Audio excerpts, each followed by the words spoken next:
I noticed that I got a little bit behind. I got a little bit behind because I've been on the road and because of the holidays. It's been quite the challenge and making sure that I was able to really just sit down and be present and, you know, honor my commitment to be to do our daily hangout. So since I didn't do a daily hangout for the past 3 to 4 days, I'm gonna do 5 today, and I'm gonna take you guys through this step-by-step process and what you need as you're getting ready to organize your digital marketing campaign. And so for all of you that know me, you know that my background is in digital media and marketing and advertising. I've worked with some of the best, as well as motivational speaking, and really taking businesses and expanding brands to that next level through innovative and creative techniques and strategies. But before I do anything, I always take time to analyze where a company or business or product or service is currently and where they want to go. Because if you don't analyze those basic key criteria, you'll end up in a place to where you are recreating the wheel constantly and you're exhausting your resources and energy unnecessarily.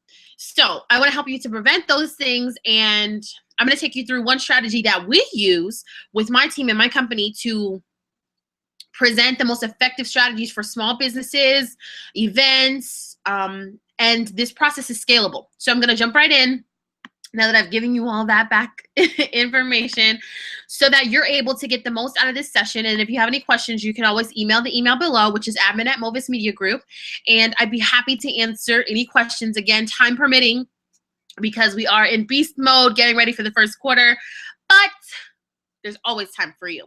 So part 1, when I'm looking at developing a campaign strategy or a digital marketing plan, the first thing that I do is I look at the situational analysis. I want to analyze, and this is section 1, situation analysis, section 1. So I analyze and I'm looking at what is the current situation, not only with the product or service that's being offered, but also with the industry as a whole, because we don't want a larger portion of a shrinking market. If the market that you're looking at or you're working with or you have an idea for is shrinking, maybe there's another aspect that you could come at it so that you have a larger market share of a growing and developing market. And that way your numbers are increasing on a consistent basis. So I like to start with the concept of whatever your business or process or strategy or product is. Like, what's the concept? So for example, when we look at Pinkberry, because Pinkberry is on my mind, Pinkberry is a frozen yogurt creamery.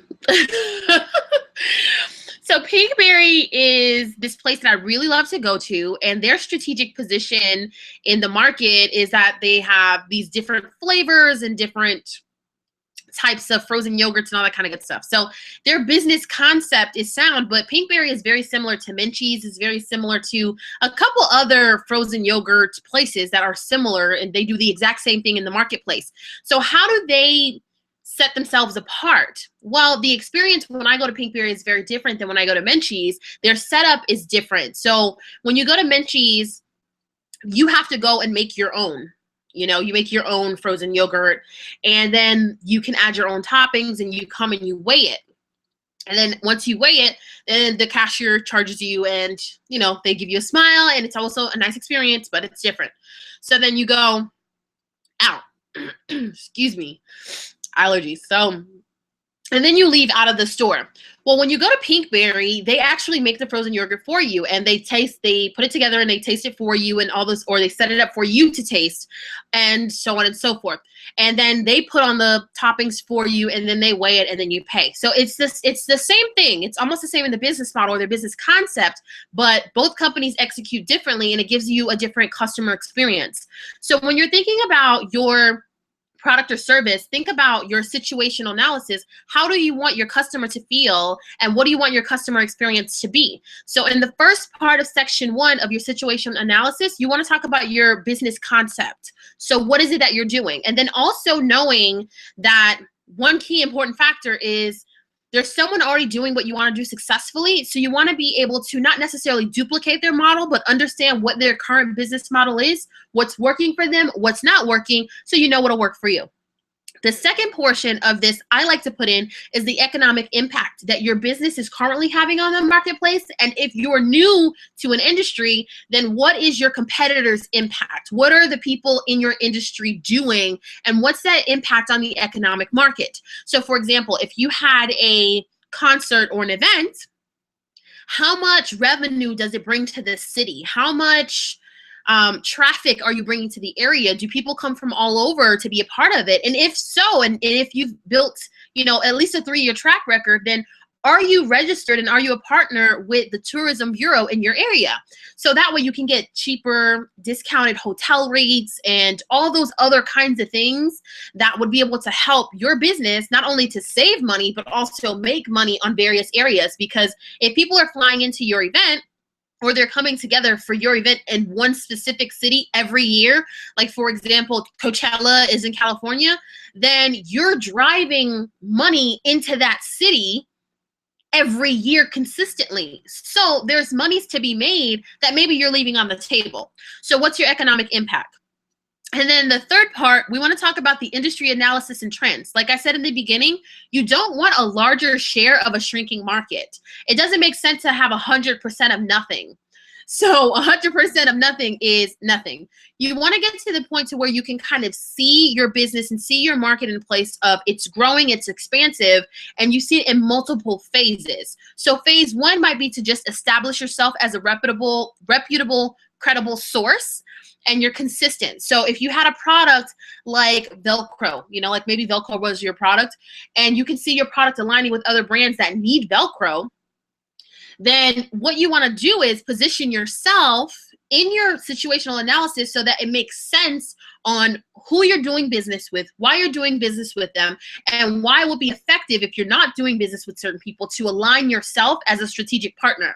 And that way you're saving time, resources, and money. For example, if you had a concert that you were doing or an event that you were doing, the people that print out the flyers or the vendors, the food vendors, these are all strategic alliances that are going to come back to you on a consistent basis. And so when you're evaluating your situational analysis, it's not just thinking about your product, service, event for one event. You want to think about it in the long term. And how are you going to make it grow? How are you going to create a stronghold amongst your competitors? So it's not enough anymore to just say, okay, well, I'm going to show up, I'm going to just do this, and I'm going to run and gun. This is my idea, and this makes sense. You have to look at the situation. And the situation today isn't the same situation it's going to be tomorrow. So when you're designing your digital marketing plan and you're looking at the analysis of, okay, what's going to be effective for my business? I don't have a huge budget to hire, you know, marketing people to come in and do all this. I have to do it myself. And doing it yourself, you have to take advantage of my top 3 priorities. And I say it because I love saving it for all of my clients.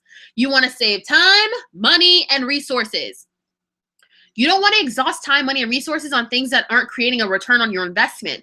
Like if you dump, you know, $3,000 a month or $3,000 in total over a campaign for 6 months with Facebook, is that necessarily beneficial for what you're trying to do? Is your consumer purchasing from there? What are the conversions that are coming from that space? And do you see traffic coming from your Facebook to your website where people can purchase, convert, or become a part of your database? And we'll go into the details of all that in part 2 in a little bit. So now that you got that quick, you know, rundown of what a situation analysis is and what it means, I want you to also look at what are your competitors in your market? Who has a stronghold? Excuse me. It's not just about someone who has the biggest budget anymore. It's who can stand out amongst all the digital noise. People can buy anything at any time with their cell phone at a click of a button. Like, it's so easy. So how do you get them to purchase from you? Well, one of the key things that we use at Movis Media to help our clients to differentiate themselves from competitors is understanding, as I mentioned earlier, your competitor's business model, what they're doing right, what they're not doing right, and so on and so forth. Once you understand what it is that they're doing and how they're doing it, it makes it a little easier to see what's going to work for you. Because if it worked for them, 9 times out of 10, it's going to work for you. And if it didn't work for them, 9 times out of 10, it's not going to work for you. So you want to find a way to make everything come together and create a strategic opportunity so that you're making the most and you're not leaving any money on the table, because you really can't afford it. Even when you're doing great and the campaign's going phenomenally, you want to make sure that you're constantly evaluating the situation. You're looking at where people are buying, how they're buying, and how it's going to affect you and your economic impact, as well as dealing with customer relationship management and making sure that you, by any means necessary, are able to step in to the situation, adjust and tweak. In the Marine Corps, we would say adapt and overcome, so that you're able to thrive in today's market. So the last and final part is your unique selling proposition. What is it that's unique about your product or service? There's a million frozen yogurt places, as I said, but I used Pinkberry as an example because it's my favorite, not because necessarily their look is better or anything else. It's simply the taste and the customer experience for me is better. So what is your customer experience that makes you different, better, more competitive than your competitors, so that people would want to convert? It is easier, 100% easier, to convert a consumer that already buys what you have. They already like what you have to offer, than trying to convince someone that what you have has value. So for example, if I wasn't interested in frozen yogurt, I don't care about Pinkberry, Minchies, or anything else. It doesn't make sense if I was coming out that someone would try to advertise to me or they would target me. But for the same example, if I was an event goer, then it makes sense, and I loved hip hop music, then of course, targeting me and you had a hip hop act, you're more likely to convert. So I'll say that one more time because I know it was a little all over the place, but you want to focus on people that already know and like what you have to offer. Even if you're newer to the marketplace, they're going to see what you have is value. So in adding that in your situational analysis is going to be important to help you to stretch yourself and take advantage of, again, your time, money, and resources, so that you're not wasting them in that space. So I'm going to quickly run over really quick all the things I covered. Situational analysis, part 1 of your campaign and market strategy. Important because it gives you a chance to see what's going on and the overall picture of what you're dealing with in the marketplace. If you don't know what you're dealing with, it's just like going to war with a bucket of water and you're in a, or better example, it's just like going into a gunfight with a knife. Like, what are you going to do with the knife and everyone else around you has guns? You have to find a way to come out swinging out of the gate. You don't bring a knife to a gunfight. So why would you show up in the marketplace as a market leader and not be prepared? So in your situation analysis, number 1, your business concept. What makes you different? What makes you bright? What makes you the best? Number 2, what's the economic impact on your current industry? Who's doing it? How they're doing it? How can you make money doing it better than them? And then the industry analysis and trends. How do you get a larger piece of real estate online and in minds of your consumer in a growing market, not a shrinking market? And number 4, competitors. Who are your competitors? What are they doing right? What aren't they doing right? How can you stand out and be better than what they're currently doing without recreating the wheel? And finally, number 5, what's your unique selling proposition? What makes you different? What makes you better? What makes you a little more seductive? Because it's really about courting the relationship with your consumers. It's not about throwing stuff in their face. If you add value on a consistent basis, if you add value consistently and you're constantly there for your consumer, and you're not just there to just sell them something, but you're there overall building the relationship, I can guarantee you, when you're looking to sell something, you will have a higher conversion rate. The problem with most people is that they don't focus on their unique selling proposition, on what they can do better and how they can court the people that are already buying into what you do, your patrons. So they end up losing patrons and having to get new patrons every year, every quarter, versus growing the amount of patrons that they have. So I hope that was helpful in part 1. Join me for part 2 shortly, and we will go into the next section, which solves the problem of how do you plan a marketing campaign. And whether it's online or offline marketing, it's important to have a plan in place and how it's going to be executed. See you guys soon.